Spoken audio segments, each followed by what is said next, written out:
Hello and welcome back to another episode of the Life Interview. And today we have George. Thanks so much for jumping on, George. Thanks for having me, Hayden. Appreciate it. I just called you Hayden. Aiden. Sorry. The H I've been slipped in called there for some worse. reason. I've been called a lot Obviously worse, don't known each worry. other for a while, so obviously I know your name's Aiden. But yeah, no, Yeah, thanks for having me. no, all good. And yeah, obviously we know each other on professional level, but the reason why I wanted to do this, and I've said it over and over, is I genuinely love getting to know people, like who they actually are. So hence the podcast and why I wanted to get you on. So yeah, let's get into it. So always break it down in 4 parts. So first one is childhood. So I want to learn about you. Where did you grow up? What was life like as a kid?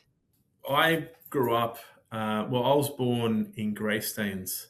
So I was born actually specifically in Darlinghurst at a hospital that's no longer there, St. Margaret's in Yeah. Darlinghurst, which is now Woolworths. Um, And funny enough, I actually ended up buying an apartment directly opposite that building many years later, coincidentally. Oh, wow. But I ended up initially being brought up in Greystanes, which is in Western Sydney.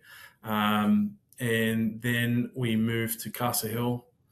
And then I moved to Newcastle in my sort of late primary school years, high school, beginning of high school, and then moved to Manly in around year 8.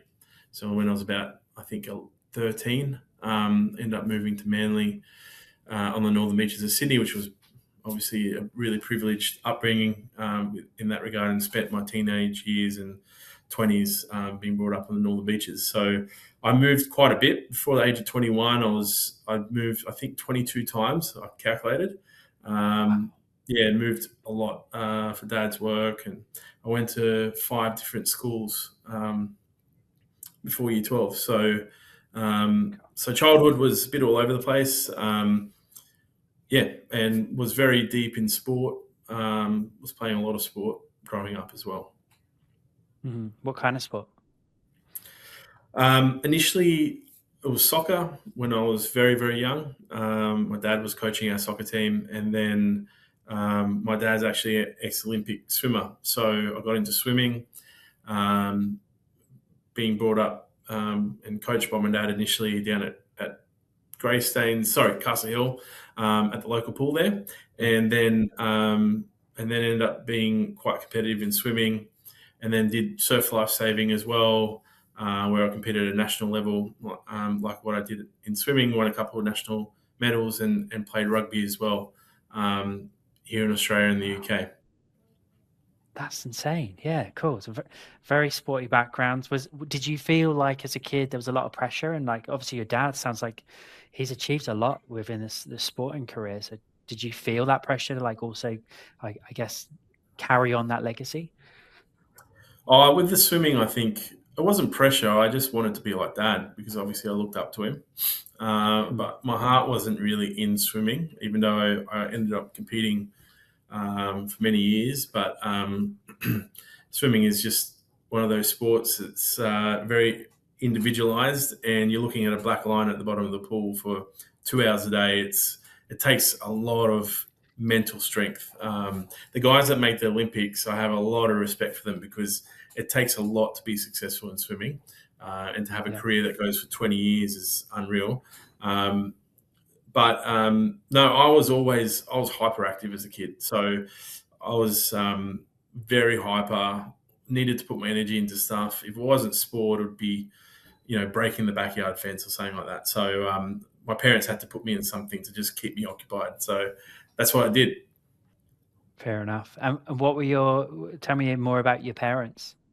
Yeah, mum and dad. So mum, she is a migrant from Lebanon. She came out when she was 12 in the 70s, early 70s, with her family. And dad migrated from Egypt in 1979. He came out when he was 24, 25 years old. And yeah, both, mum was a stay at home mum, looked after the kids, but had her own little occupations on the side as well. When I say little, obviously don't want to make it that small, because she ended up doing some great things like running her own homeware shop in Lane Cove and so on. But her primary focus was always the family. And Dad went out and was a breadwinner. He was the one that had a pretty significant corporate career, ended up climbing the ladder, being quite high up in a number of companies. So very strong work ethic, taught us that, taught us really strong values. We're brought up in a Catholic household, so a lot of the Christian values went to Catholic schools. So always made sure that we had good values growing up, the way we treated others and the way we treated each other. And, whenever we got in trouble, we always fell back on those values. And there wasn't many times that was shy of being in trouble. We got in trouble a lot as kids, me, my brother, and my sister. So what saved us was those values that we were brought up with.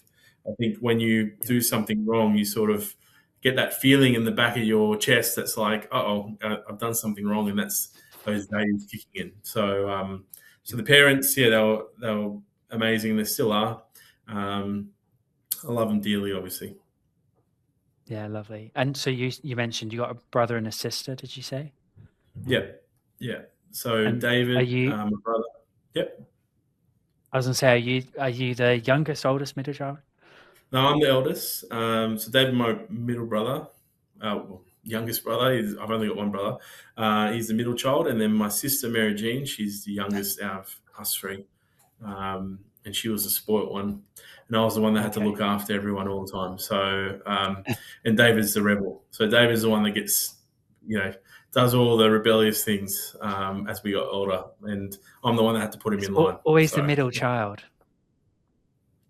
I don't know. Yeah, We're always the exactly, middle and, child, and it seems. we were just so stereotypical. Like the three of us, the youngest one's getting spoiled. The oldest one has to be responsible for the two of them, and the middle one, I think it's a bit of a complexity with him. He just sort of he didn't get the top dog sort of status, and he didn't get the spoiled, so he sort of made his own little world up and decided to take it out a little bit on the family. So, but he's a great That's guy. fair. He's an awesome guy. Oh, nice. And do you is Lebanon speak Arabic? Is that right? Yeah, they speak Arabic. Yeah. Did you have to speak Arabic at home? No, my parents spoke around me and around us as kids a lot, so I understand it well, but I never got taught to speak it, which is a big regret, Mm. because I had a grandmother in Egypt that I would have loved to have conversed with and family over there, but I've never really had the confidence to speak it fluently. Arabic is one of those languages that if you get it wrong slightly, it's completely wrong. So you either speak it Oh, well or you don't speak it at all. And if you don't speak it at all, you speak it not well, the Middle Eastern cultures that make a bit of fun out of you, right? They sort of take the piss a little bit. So I don't dare like get it wrong, because I just get laughed at when I was a kid. So I just pretended not to know, and just listen to the conversations instead. fair enough. I bet you know the swear words because everyone seems to know the swear words. Oh yeah, they're easy to know. Yeah, yeah, and yeah. They come out when you need them. They're in the back pocket for when you need them. All of a sudden, That's I can great. speak And what Arabic would when I you? need to swear. Yeah, and you said obviously one of your values there was hard working, and that sounds like that determination is probably a big principle that was taught from your parents. Was there anything else that you felt like you had takeaways from your parents and learned from your parents? Oh, look, I think they're just down to earth, humble nature. My mum and her family, my grandparents that were here in Australia, and her brothers and my cousins on that side, are very salt of the earth people, like happy with just the essentials as long as they've got their family around them. And that was, family values were massive. With my dad, very strong work ethic. So that were the main things. Like being around the environment is a very, very lucky to have been brought up with that. And we never Mm. went without. Dad worked very hard, and if it was ever a problem financially, we never knew about it. We went to great schools, always had the great and best clothes, lived in great locations, lived in beautiful houses. So um, they really made sure that we were proud of where we came from and um, proud of our family. That was the big thing. And I think one of the things that served me well later was, whenever I went for a job, I've never been knocked back from a job. When I went and interviewed for a job, I never ever got knocked back, and I think it was because there's those values I was brought up with sort of transcend or translate in an interview or going for a job or an opportunity. People can just tell that I've got those values there. So it served me really well having that. Yeah. So, like you mentioned there, like you always kind of protected in a way. Did you? Because I've obviously some people's childhoods they're very exposed, and they'll learn that way in terms of knowing that they didn't have everything and knowing that it was hard. Would you say yours Yeah. was more? Were you protected? Were you like I don't know, sheltered from some things maybe? We weren't. Look, there were times where it was hard, and it was visibly hard. Mm, There are moments in life, in my upbringing, that one of them's moving around a lot, so there's a lot of yeah. change. But there's instances like our removalist truck that had all our stuff in it, all my swimming trophies, all my dad's Olympic stuff, mum's wedding dress, photos, albums, everything got stolen when we were moving from Oh, Newcastle to Sydney. That was a big shock. When my parents lost, all the nostalgia, and we lost everything. When I was, 13 years old or so, that was a very random story. I mean, never met anyone else that their removalist truck has got stolen. So all our stuff got stolen. It was a very big removalist truck, and yeah, it was a really tough time. Another really tough time was my sister. When we were very young, she received third-degree burns to 92% of her body by falling into a really hot bath. Um, and my mum used to do something where she put Vicks in the bath in hot water, and then the bathroom would, have steam in it with Vicks in it to clear our, throats and our nose and all that sort of thing. It's something they used to do back in Lebanon. And my mum went out to get a towel just around the corner from the door because there's a little bit of water on the ground, and came back and my sister's in the bath. And, that was traumatic. My sister was 3 years old, and my parents spent a year in the hospital. So I was, they were literally living in the hospital for a year. So I was being brought up by my grandparents at the time. And that was a very traumatic experience because we didn't know if we were going to, my sister was going to live or what was going to happen. Her heart failed a couple of times. She was on kidney dialysis. I remember all that very well. She was in the intensive care for around 6 months. It was really tough. Yeah, there was a few things that happened that were tough, and I yeah. think my dad is incredibly resilient, and so is my mum. And my dad was able to be a real rock when he needed to, and me and my brother didn't feel any different um, when that stuff was going on with my sister. And when we moved houses, my dad always made sure he accommodated for us, like made sure I had my own bedroom, I had the things I needed. We had a swimming club, we had a good school. Mm, So I think the hardships, we didn't feel it much as kids because we were guarded.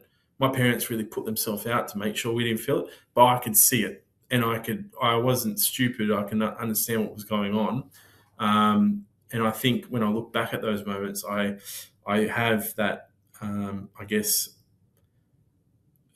like, I don't know, lack of a better word, charge or upset more for my parents, what they went through in those moments, yeah. to keep us safe and happy. And there was other things as well that happened. When we got older, I got naughtier. I got involved in, things that, I had to learn the hard way and stuff, and my brother and stuff. So, you have your lessons in life, but there's I guess, a foundation there of what I was talking about before with values, family values, and all that sort of thing. Yeah. Oh, good. Yeah, I'd love to get into more of, especially the naughty stuff you got into, if you want to share it later on. And what was school like? Obviously, you moved around a lot. You said what was it like? Did you enjoy school? Yeah, yeah, I didn't hate it. I didn't hate school. I thought it was pretty good. Um, had a pretty good friend network. I mean, I moved schools 5 times into completely different cities, right? Or different areas of Sydney, which were very far apart. And funnily enough, a couple of kids that were with me in Greystanes ended up going to two of my other schools. So it was really weird how they ended up there. But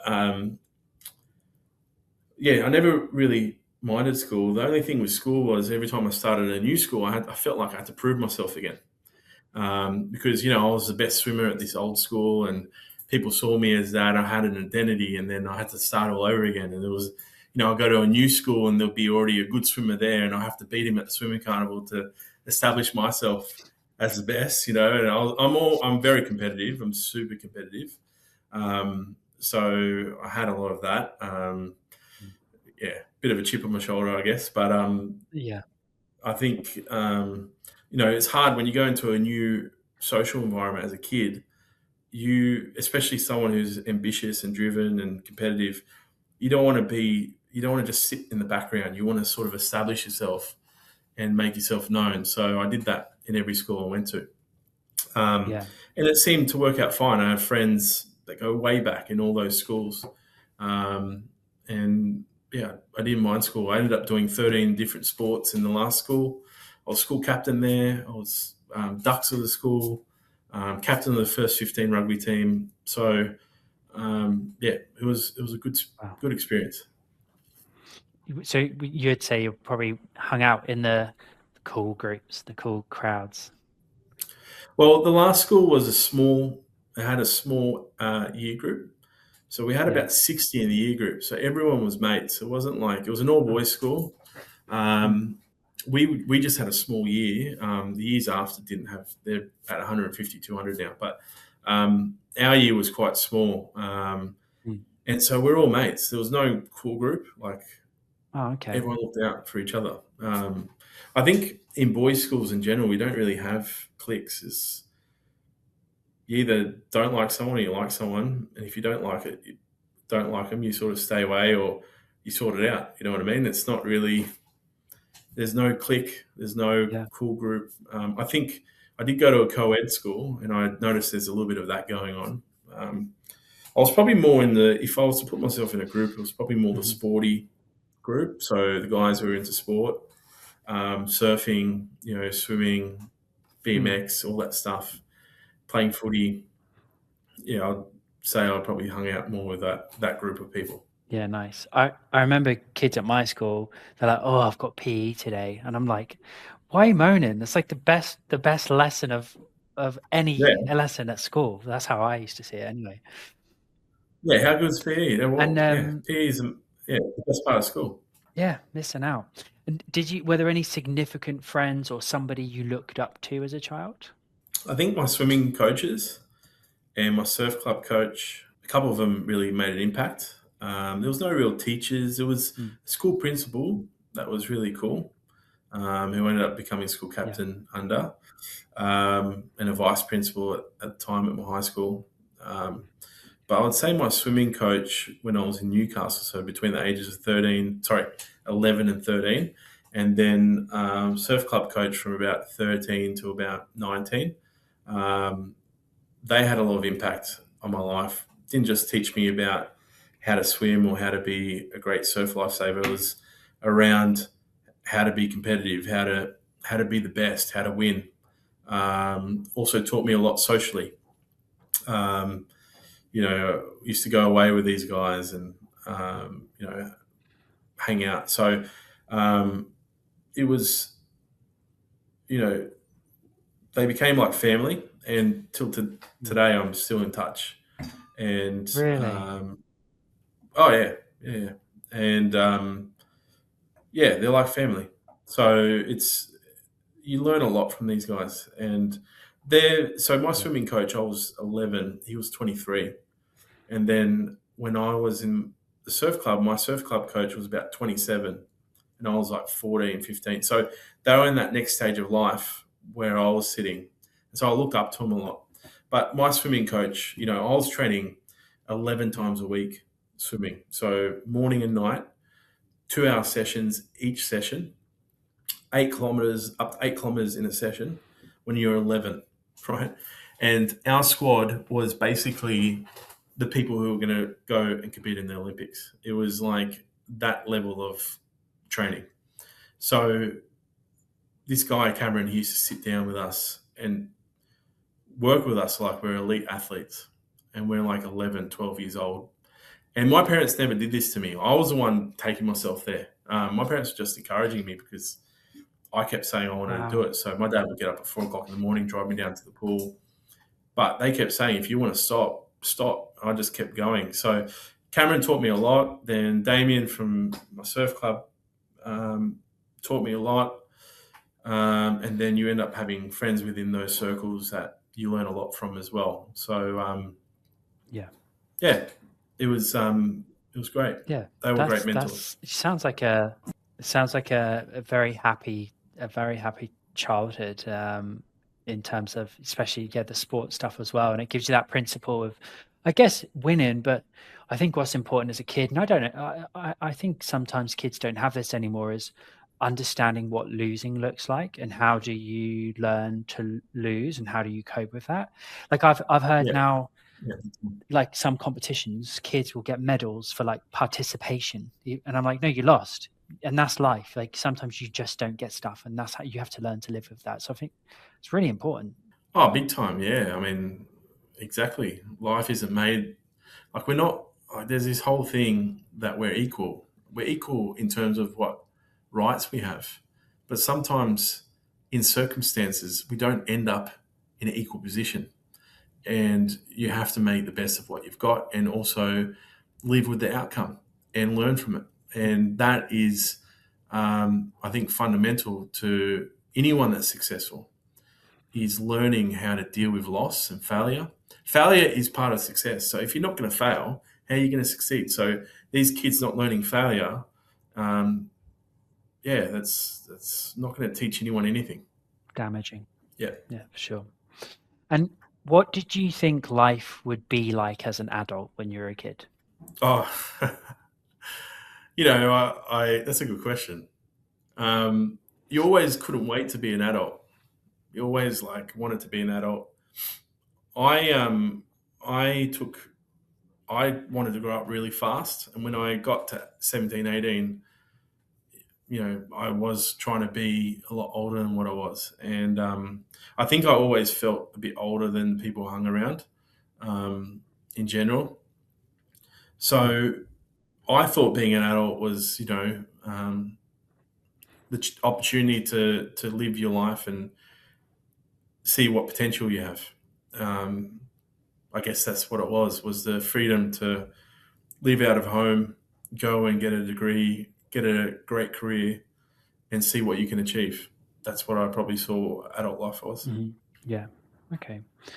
And you mentioned your sister. Obviously, that happened as a kid. It sounded like it's quite a big moment for you. First of all, Yeah, how's your sister now? Is she okay?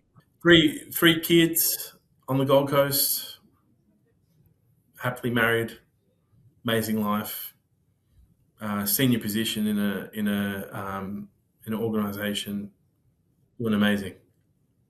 Yeah. Oh, good. That's really good. So, what would you say was like a big moment, and it could be as a child, it could be as an adult. What's like a big moment? What stands out in your head, in your life? Oh, there's several. I had a lot of success in business. I also had some failure. Um, I copped big failures on the chin, but also took big risks and had some big success. Um, you know, um, there's a number of moments. I think I lost a bunch of money in the GFC 2008. Um, that wasn't necessarily all my money, and I took responsibility for it. Took it on the chin and bore that.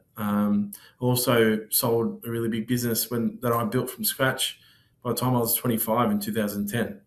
So, you know, I've sold multiple businesses since then.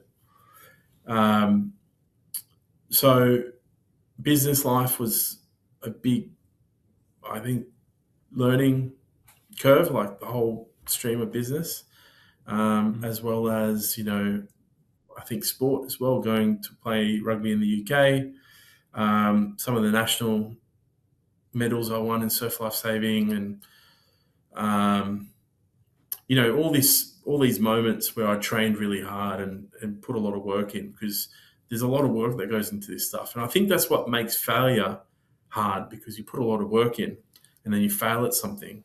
It's always tough. Um, Mm.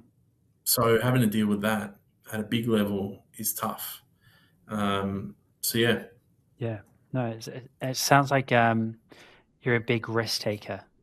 when I was younger, I think I wouldn't say risk taker. I think I just went for opportunities. If I saw an opportunity, I just go for it without thinking. So if I see the Mm. gap, I just run for it. And it worked most of the time. But sometimes you're over leveraged and it doesn't always pay, it doesn't always work out. So you just learn from those moments. But risk taker, I'm not a gambler, but I think I'm an opportunist. When I see it clearly, I go for it. So I think I've had a few of those moments. Are you with when you do that, are you quite high attention to detail? Like you would let's say for example, an investment opportunity came up. Would you go through every single point and be like, I want to make sure that I am crystal clear and that's yes, that's the right move for me? Or do you go off gut feeling where you're like, it just feels right? A bit of both. So back in the day, I would have just went off gut and just went, yeah, that sounds good. Let's go. Now it's more around, okay, let's analyze this a little bit more, put some analysis into it, and then understand it a bit better. And then if the gut isn't feeling good, but the analysis looks good, I won't go ahead. If the gut's feeling good and the analysis looks right, I'll go for it. But I wouldn't Yeah. be one of those people. I've met people like that where they go into the detail and it's almost like they hamstring themselves from taking opportunities. I don't go into Yeah. it in that much depth. I sort of look at it and make an educated decision based on the data that I can see, rather than try to dig too deep, and sort of stifle in the decision making. Yeah. Some people they'll almost try and find a reason why they don't want to invest in it, where you probably should be changing your mindset and think, okay, what's the reasons why I should be? And yeah, Yeah, try and don't not talk yourself out of making risks and decisions and say, okay, what's the worst case scenario if I do? So yeah, exactly. Yeah. and what what would you say has been your biggest failure to date? Oh, definitely. I had an investment, like I talked about. I lost a lot of money in the GFC. It wasn't necessarily my money, Yep.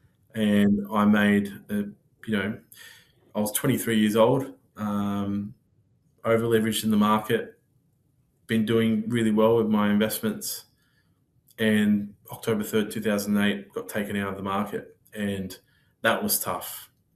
Having to front people I lost money for was tough, and it took a number of years to get past that for me. And I found out who my real friends were. I, you know, um, saw my family stand by me. Really, it was tough. Um, that was the biggest moment. It taught me a lot, and I'm glad. Not glad that obviously the circumstance ended up the way it did, but I'm glad or thankful for the lessons learnt, because it taught me a lot and definitely saved me from probably some bigger mistakes in the future. Okay. And so was it a business that people have invested in? Is that what it was? Yeah, well, I was trading for myself, because Okay. my first job was I was a trader at Macquarie Bank, Okay. and junior trader. So I was trading for myself when I left Macquarie to start my own business, and um, I was doing pretty well, and people started giving me money to invest for them. and it was doing really well. And I was really young. I was like 20, 21. People giving me all this money, and I had money, a lot of money of other people's money in my trading account, and doing well, giving them a return. And then one day, the GFC, one of the biggest financial collapses in history, happened in the middle of that, and it was very difficult to try and manage that experience because one, no one knows what to do because even if you're super experienced, because this event happens once every 30 years. Mm. And then two, like I was super young. I was 23 when that event happened, and I was just trying to help people. I wasn't really making money out of it for me. I was making money on my own money, but not taking anyone's money and making it for myself. So I was just trying to help people, and losing money for people you're trying to help is pretty confronting. So that was tough. That was a tough time. Mm. Yeah, I bet. Were people kind of personally attacking you? No, look. Everyone understood when I took responsibility for it. It's not like I fled the country and went to Thailand. I took responsibility for it, and people understood. To my surprise, in a lot of ways, they got it. They understood. Like they're like, we knew the risk. Look how young you are. Like mate, thank you for telling us, sort of thing. Obviously, they're annoyed that money has been lost, but everyone knew what they were getting themselves into. And if anyone didn't, they eventually came to that realization, look, this is an investment. You don't guarantee anything Yeah. like this. Yeah. Yeah. Invest what you're willing to lose, right? Yes, exactly. Yeah.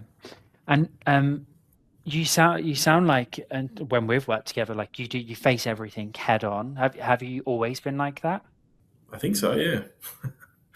I've never really Yeah. looked at You, myself like that. I know yeah, I think I have been, yeah. I'm just going back to when I was really young, yeah. yeah. If there was ever a situation at school, I'd sort it out directly. If there was a girl I liked, I'd go and tell her. If there was a guy I wanted to make friends with, I'd go and tell him. Like, I was just always like this. If there was a problem with someone had a problem with one of my mates, I'd go and I was always like this. Something I'd been against since I was very young was drugs. I hated drugs. And if I saw any of my mates on drugs, I'd confront them head on. And I've been thanked for that later on. But I've always been not shy of, I guess, sorting out a problem. It's not necessarily me being a party pooper, because I'm all for like everyone having fun. But I'm not just talking about the drug situation. I'm talking about a lot of things. But if there was a problem, I remember this one time we went camping, and we were at a caravan park up in Port Macquarie, and there was a whole bunch of us. We used to go every year for New Year's, and my mates had left a massive mess, and the guy who owned the caravan park came and wanted to kick us out. And out of 20 people, I'm the only one that stepped forward, negotiated with this guy, and got us to stay. And I was that type of person with my group of friends. I was a person that sorted things out, made things work. Nice. And are there any moments from I guess, your childhood or early adult life where that it kind of sticks in your brain? Any memories or any stories that you have? Yeah, I guess the first one that comes to mind was when I was in kindergarten. So I used to catch a particular bus from school to home every afternoon, and you have to wait in a particular bus line. So all the kids, us being really little, like we're 5 years old, are sitting in these particular bus lines, right? So you can think of like these lines of kids sitting down, and probably 20 per line.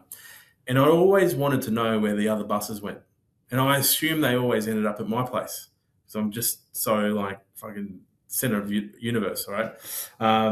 So things ended up at my place somehow. So I looked at these other bus lines. I'm like, okay, where do they go? And I'm pretty sure those buses end up past my place anyway. So I ended up in this other line, just sitting there, like innocently hoping I wouldn't get caught out, just sitting there casually, just hanging out. And there's a couple of kids going, "What are you doing here today?" I'm like, "Oh, I'm just going to see where your bus goes." And they're like, "Okay." And so I end up on this bus, and this bus goes like around new neighborhoods I've never seen before. I'm like looking out the window going, "Wow, this is cool." And these different schools get on board and kids I've never seen before, and we're all like laughing and playing. And then all the kids get off. They get off at their stops, and then I'm the last kid left on this bus. And the driver turns around and he's like, "Where do you live?" And I'm like, I tell him my address, which was 21 Beechwood Avenue, Greystanes. And he goes, "All right, come up the front, sit down. I'm going to drive you home." So get home. It's pitch dark black. I could see torches like in the streets, like these flashlights in the streets. And I get off the bus, and my neighbours have run over to the bus and picked me up, and everyone's hugging me, and they're like, "Where all these words, right? Where have you been? Like, what's gone wrong? Who took you? All this stuff." I'm like, "I just wanted to see where that bus went." And my parents are over at the school. My mum's collapsed. She's in the school, like the school, like is saying to my parents, "I have no idea where he's gone." So they're thinking the worst. And man, when my dad got home that night, I was in so much trouble. And yeah, that's still a story we talk about at home today with the family. So I've got a few more of those stories. I always a very curious, like I said, hyperactive kid. I just sort of couldn't stick to the one thing. Always had to find out where things went and what happened and all these sort of things. So there's a few more other stories like that, but that was the first one. And yeah, I got in so much trouble, man. I got so much trouble. I still remember how upset my dad That's was, funny. and my That's mum, so good. poor mum. She went. I put her through the ringer. And now you're obviously now you're older. Have you changed the way that you are now? You're an adult, so I'm keen on finding out. Do you still play all them sports? Like, are you still the same person you were as a kid? I've changed a lot. My health. I think I did a pretty big back injury in 2014, so I put on a bit of weight and slowed down a lot. I used to run 10K 3, 4 times a week, work out every day. That all stopped after my back injury. I just lost the habit because it was many years of rehabilitation. So, and then I became really into my current business, which is attention experts, which has taken a lot of my time. Um, but I'm still the same in regards to, I think, how interested in life I am. I'm so like, I get up every morning and wanting to do big things. I'm still the same, but yeah, no, I definitely don't play rugby. I'll get snapped in an instant.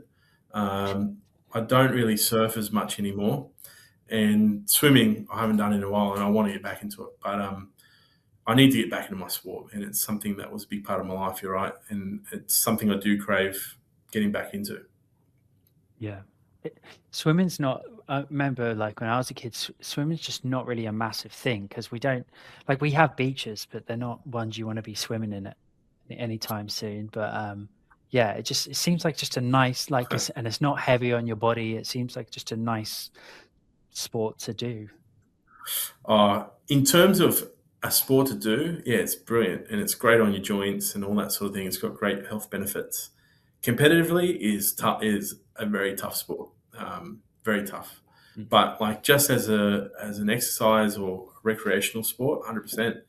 I mean, I see if you go down to Manly on a Saturday, you'll see people swimming Shelley to Manly, and there'll be thousands. It'll be like if you look in the water, it'll be like all these little fish, like just jumping up and down, but they're actually people's arms, and people love it. That open water swimming, just going to the pool as well and just doing laps and just being with yourself in the water is just, and then while you're Yeah. exercising your muscles and all that, it's just there is a therapeuticness to it for sure. Yeah, absolutely. Do you feel that someone or even something has maybe created you, saved you, maybe, or shaped you in the person that you are? Someone, something. You talking about spirituality, Aiden? it could be anything. Like maybe there's an influential person that has guided you in the right direction, or it could be maybe like it could be sport. Sport has maybe shaped you in the person you are, or maybe changed you, or Look, the one that had the biggest impact on me is my dad. And then I think what else had a massive impact on me is the amount of times I moved school, because it made me want to be competitive every time. Um, I've been very independent. When I say that, what I mean is like I have a very, very, very, very small group of friends that I really trust, and then I'm Mm, on my own basically. So I I make things. I've made things my own way for a long time. I don't really listen to many people because I don't trust too much, and I think that's probably a bit of maybe a weak spot for me. But I really am careful who I trust and who I listen to. I really make sure they know what they're talking about. Um, so a lot of time I've had to work off my own judgment. But mm, the person that had the most impact on me is my dad, and then the swimming surf life saving coaches I talked about for sure. mm, There was no like school teacher or anything like that. It was more like where I really, you know, went through like that hard training, that hardship of, trying to be successful in these sports and stuff like that. They're the people I've had the most influence from, because they could see that I wanted that, and they all supported me in that. And they also were tough yeah, on me to achieve that. I remember swimming training, I'd cop a mm, kickboard to the head if I'm breathing the wrong way. You would never see that these days, but back then you'd be breathing and there's a freaking kickboard coming at your head, or a flipper coming this way, or or like you get your goggles taken off you because you're not hitting your times, and they want to punish you because you know what I mean, like, or you're being a smart ass, and you used to do this thing where you're cutting the lane so you don't go all the way to the wall and do your tumble turn. You sort of stop immediately before the wall, turn around, and keep going back, hoping your coach doesn't see you, and then you cop a kickboard to the head, or like you touch the wall, and then you get smacked in the yeah, head with a flipper. They were the good days. I actually liked that. It was fun in that, like, it was a bit of a game. These things didn't really hurt, and it taught you, not to take shortcuts and not to slack off. Like, just they knew what you were capable of, and they could tell you're not giving 100%, so they gave it to you when you weren't. And that, I think, is, mate, it's what's created a lot of resilience. yeah. And do you feel like you've had to disappoint anybody in your life to get to where you are now? Yeah, for sure. Like, in relationships and stuff, I was engaged to someone when I was 23, and I called the marriage off like with 6 months out. So I didn't feel like it was the right fit. Um, I ended up leaving a business I was partnered in the US, that ended up being quite successful because it wasn't a right fit. And these things ended up being the right call. Just my gut was telling me it wasn't right. Yeah, yeah. Do you feel at all that you're still compensating for any of the moves that you made?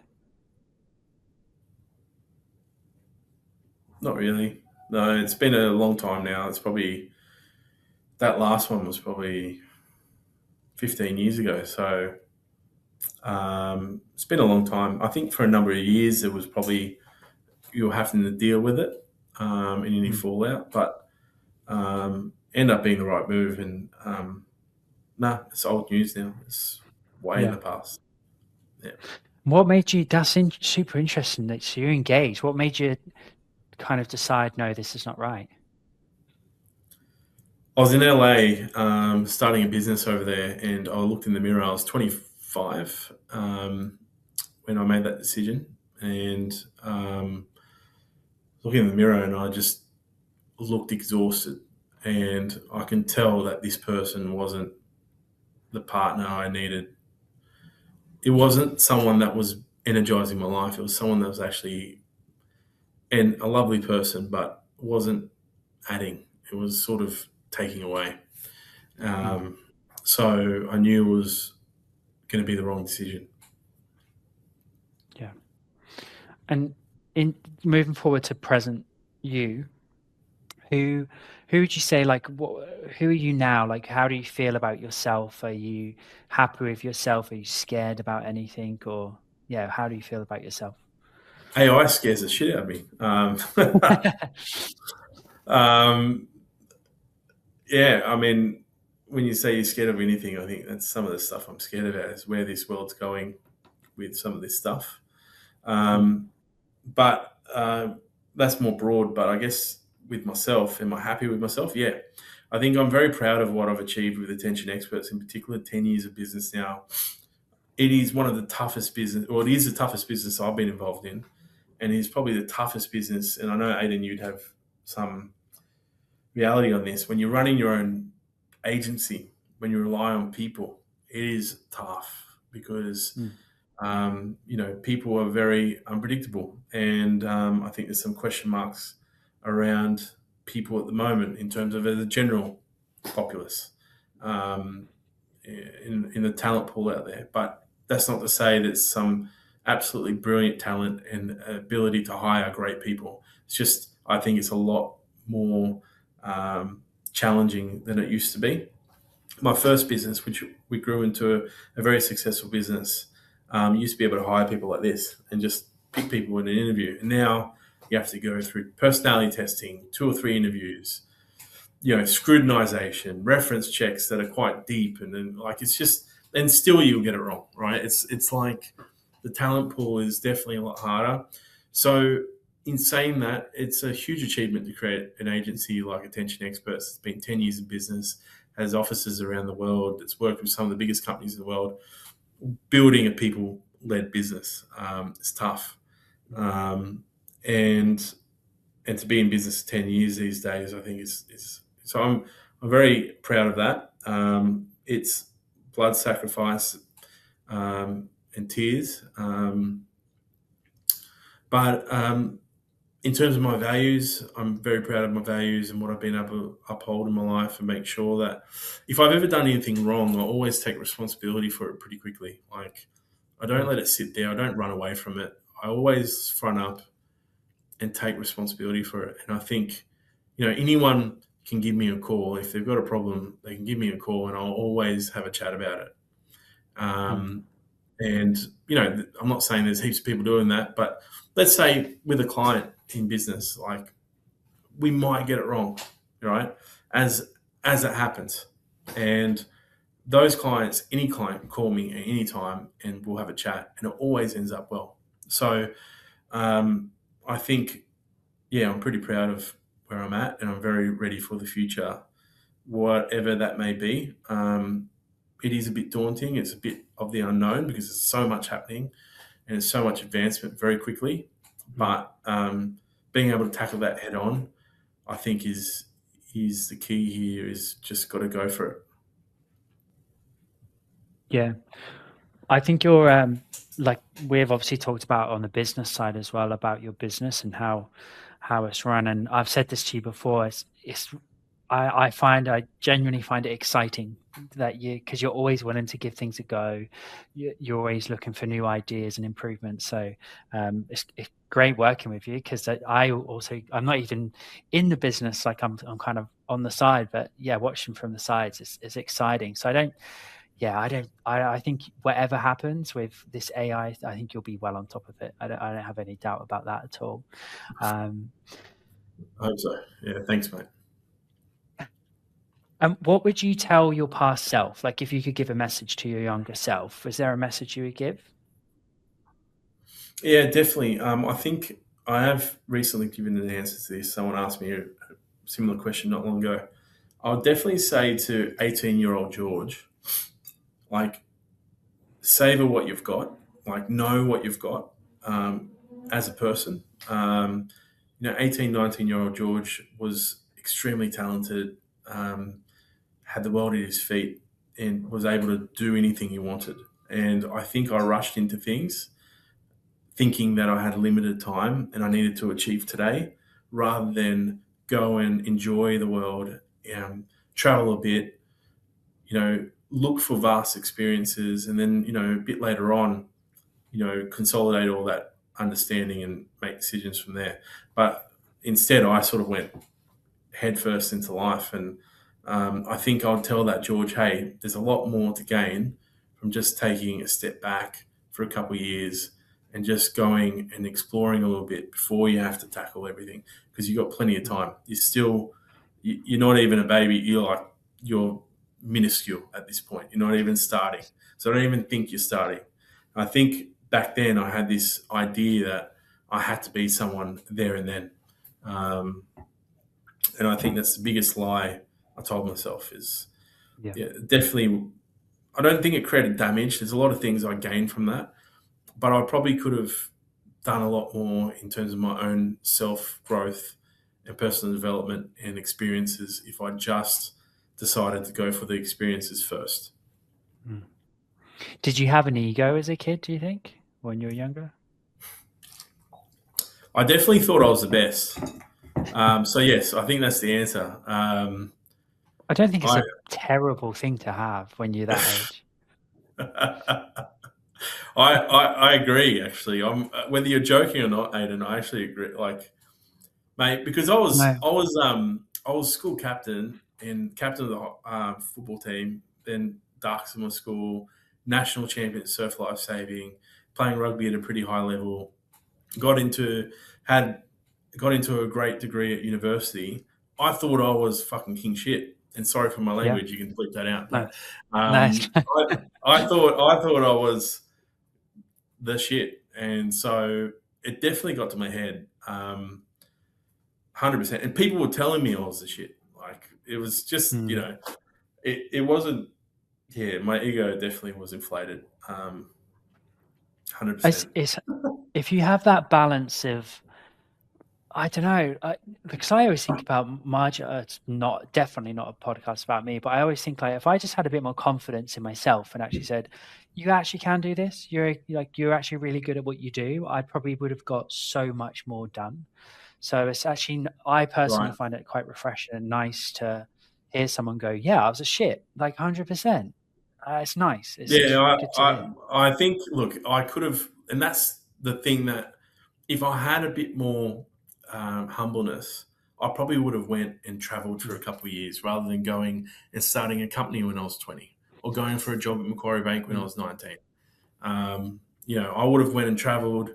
I would have probably played rugby, enjoyed myself with my mates. See, I pulled away from all my mates when I was 19, 20 to go and pursue these careers and build businesses.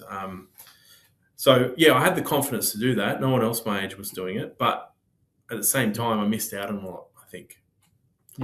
yeah. Do you Some think, might argue that a person on the other side of the fence might have felt differently.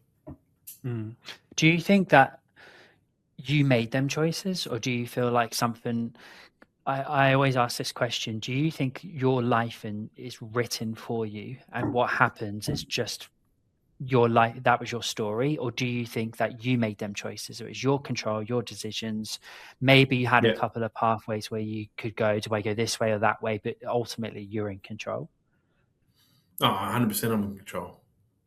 Yeah. Yeah, I'm responsible. The future is the most virgin territory you can have.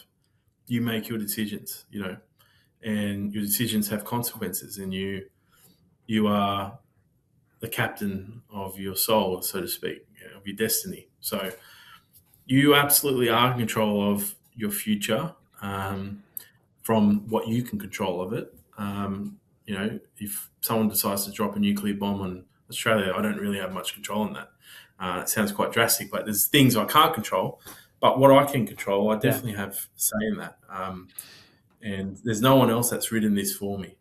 Definitely not. And I think I've proven that to myself a few times. Like I'm the one that's decided to do these pathways, um, and the result is a result of my own judgment, not anything else. Do you believe in fate, though? Do you think things are sometimes just there? What I believe in? I believe that you what I call pull things in. What that means is whether you want to call it the universe or God or whatever, you Yeah.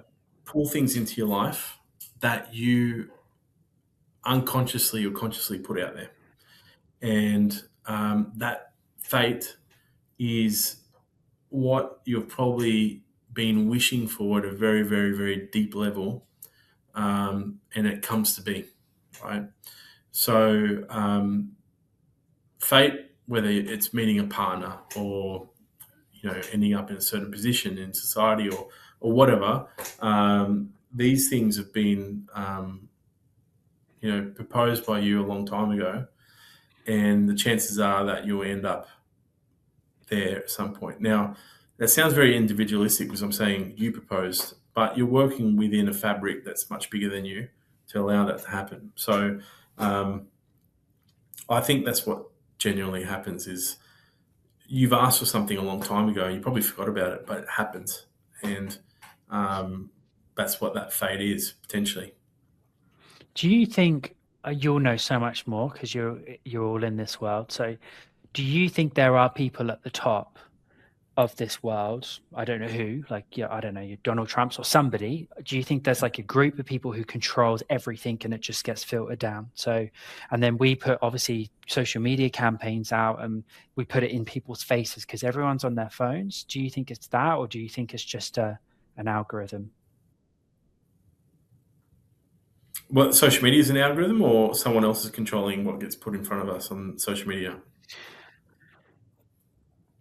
Because well, I always think, am I seeing the adverts on my phone because I've been searching that, so they think, okay, well, you might Mm. like this because it's similar to this, or is there genuinely like someone at the top who's going, let's push this out, Oh, yeah. to everybody to see?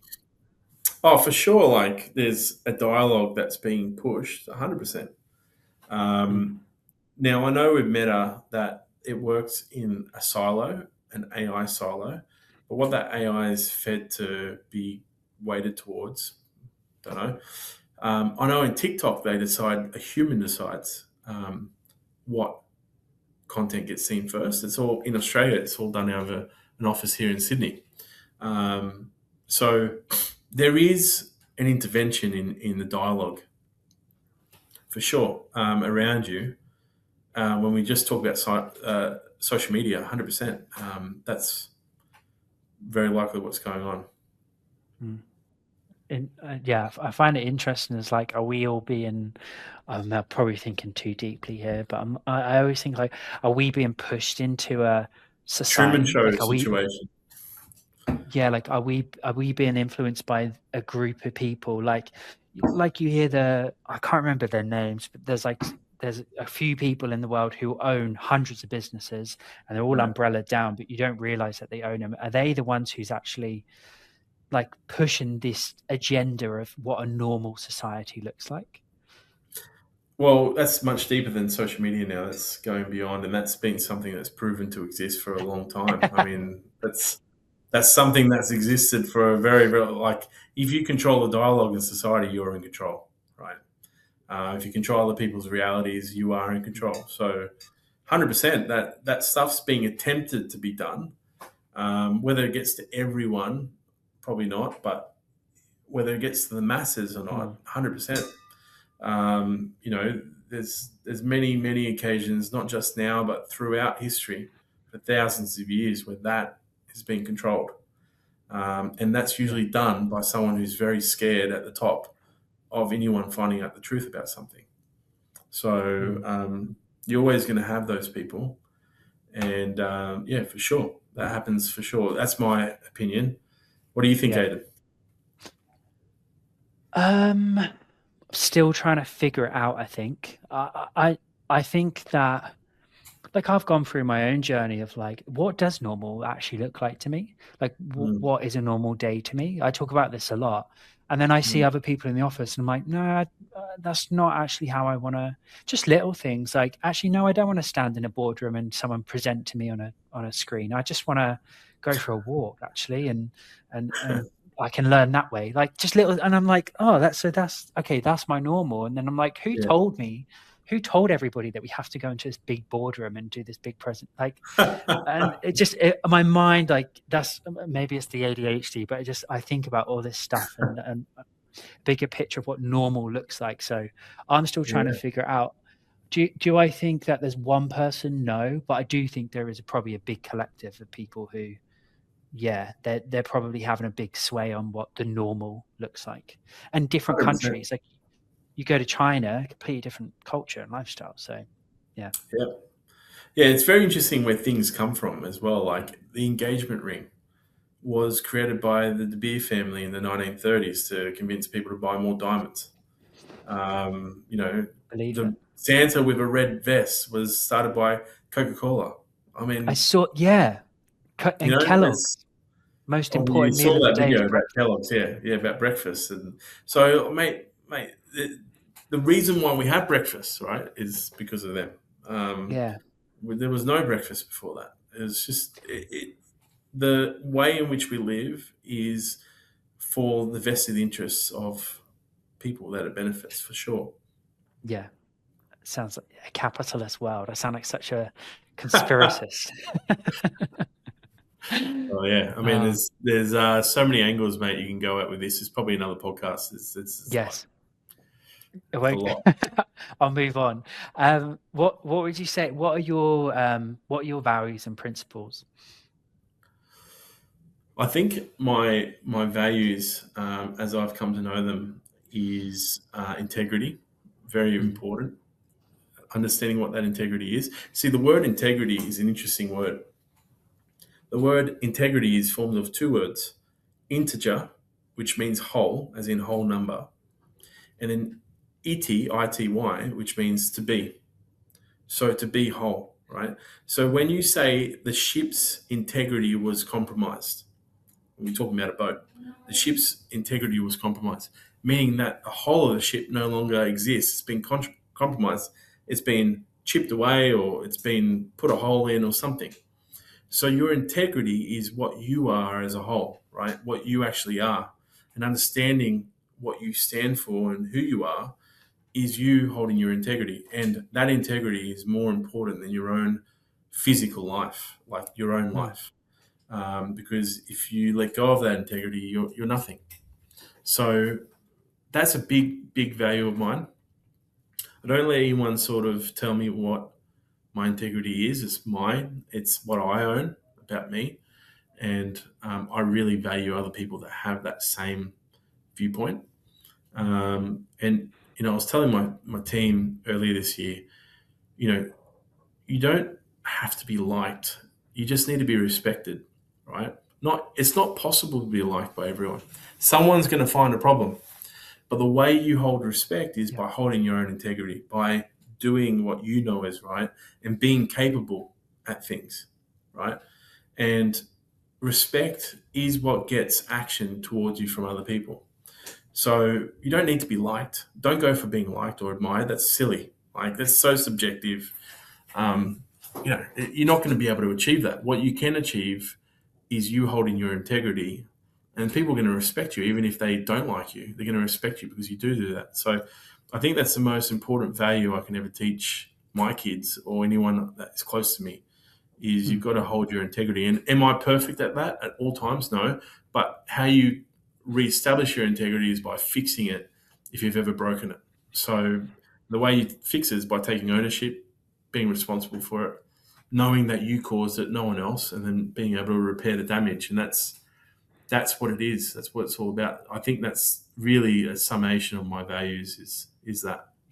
that's awesome. I really like that. I think that's really cool. And because we talk about that a lot at our company as one of our values, but I always think about that. Like, what does it what does it actually mean to be Mm. integral? But yeah, I think you've put nail on the head there. Yeah, great explanation. But you haven't mentioned about your family. Do you have a family yourself? I've got a child. I've got a daughter. Um, Yeah, and I've separated from the mother of, but we were together obviously, and then we separated, but still yeah. very close. She's an amazing mum, and I see my daughter probably 4 times a week.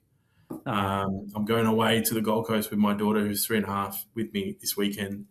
We're going to spend a whole weekend together. So it's I wouldn't say it's complicated, but it's not like we're together and there's a whole family unit there. It's separated. And I think we both realised that was for good reasons, even though we care about each other a lot, and it just was for other reasons. Yeah. Um, so yeah, there's my daughter, and then I've got a new partner who I spend a lot of time with, and she's also coming up to the Gold Coast with me this weekend. Nice. Ah, that's really cool. And I was, because I was going to ask, my last question is, what are your hobbies? But sounds like you're busy being dad. But do Yeah. you have anything? And obviously you're, and I haven't even mentioned it. So, attention that you founded Attention Experts, and very successful, and very exciting projects. And I'll put your website and details on this as well for anybody who's interested. But apart from that, do you have any other hobbies? Oh man, I'm a massive nerd. I should get back into sport, but I play chess and I learn Cool. French. And I learn French. So I Oh learn wow. French every day. I have been for the last 3 years, Mm. and I play chess in my spare time. And that's Love that. what we're doing. Yeah. That's cool. And what do you use for learning French? Because I've done there's an app I was using called Memrise for Spanish, Mhm. and but I've Okay. also tried podcasts, which are quite cool. So I'd be keen Yeah. on finding out what you do to learn it. I use, I'm stock standard Duolingo. I think it's been pretty good. They're trying to upgrade it all the time, and so it gets pretty good. And then I Okay. listen to a lot of YouTube videos, and I listen to a lot of music. So Oh, YouTube videos might be a podcast, or might be people. So there's a lot of people on YouTube that teach French through their videos, but they'll speak at a certain rate that you can understand and pick up the language, and then they have different levels of that speaking as well. I've done some classes in French. I go to France probably 3 times a year, so I practice in France. I'll wow. be there in 2 weeks. I was there last month. I'll be there in June. So I'll practice over there.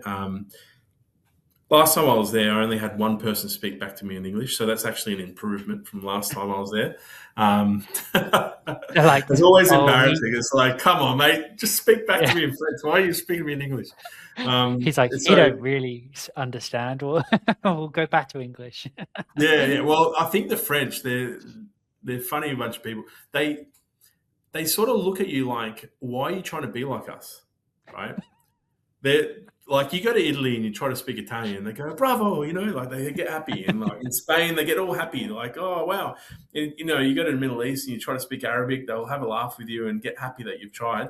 You go to China to do the same. We go to France, they're like, why are you trying to be like us? Why are you speaking French? You can never be French, so why are you trying? So like it's just this. So I'm like a bit of a fu. I'm gonna be really good at this, so you can never tell. And I think It's that a bit of my competitive stubbornness is George. coming in. Yeah. I love that. Oh, that's brilliant. Well, no, that's everything I wanted to ask, and I feel like, well, I'm sure I'm going to keep asking you more questions as our friendship develops. But yeah, you're very interesting. You got a very cool story. Oh, thanks, man. I appreciate it, and thanks for your time and doing this. It's nice, and I look forward to watching a lot of the other guests' videos. I'm sure there's some really Yes, interesting stories. there's been some great ones. Yeah, but no, thank you again, and yeah, it's just really nice to get to know you as a person rather than talk about business. Yeah, for So sure. yeah, yeah, appreciate your time. I'll definitely be asking you a lot more questions about you and your life, because it's, yeah, fascinating. Thanks, Aiden, and yeah, likewise, would love to learn more. And yeah, well done for doing this, and appreciate it again. Thanks for having me. Appreciate it. See you, mate.